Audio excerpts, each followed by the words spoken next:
So there's not really a magic bullet to software implementation, but we can get pretty darn close. And that is with something called accountability. For those of you who are familiar with EOS, or the Entrepreneurial Operating System, they talk extensively about accountability. And what the primary, covenant, or the primary role of accountability is that you can have one person in one seat or one person in multiple seats, never multiple people in one seat.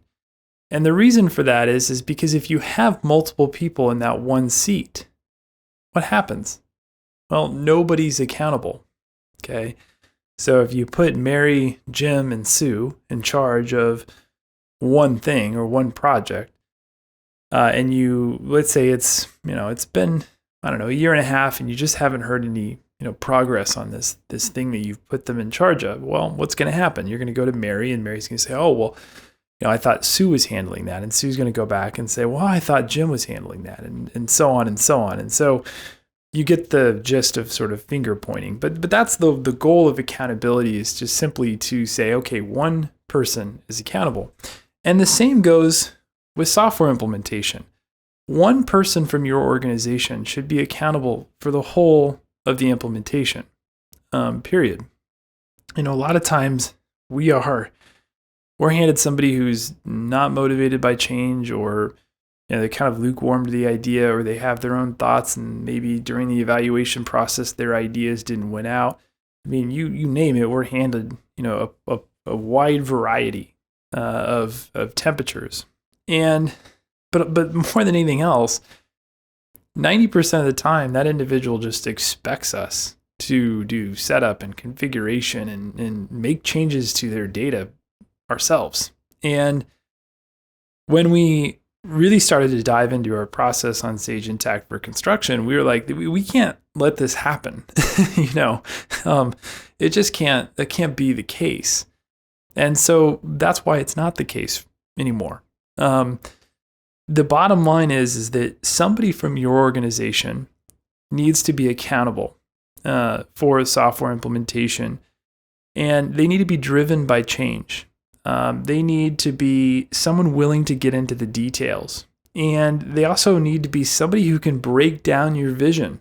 So if you're the visionary looking at this video or watching this video right now, or maybe you're the person who's been, told, hey, you're accountable for this, you should really, really have somebody in that seat and who owns this implementation, who's driven to see it through to the end, and who wants to, they want to be the one who, 5 years down the road, you go to them and you say, hey, can we do X, Y, Z? And they're like, yeah, let me look into it.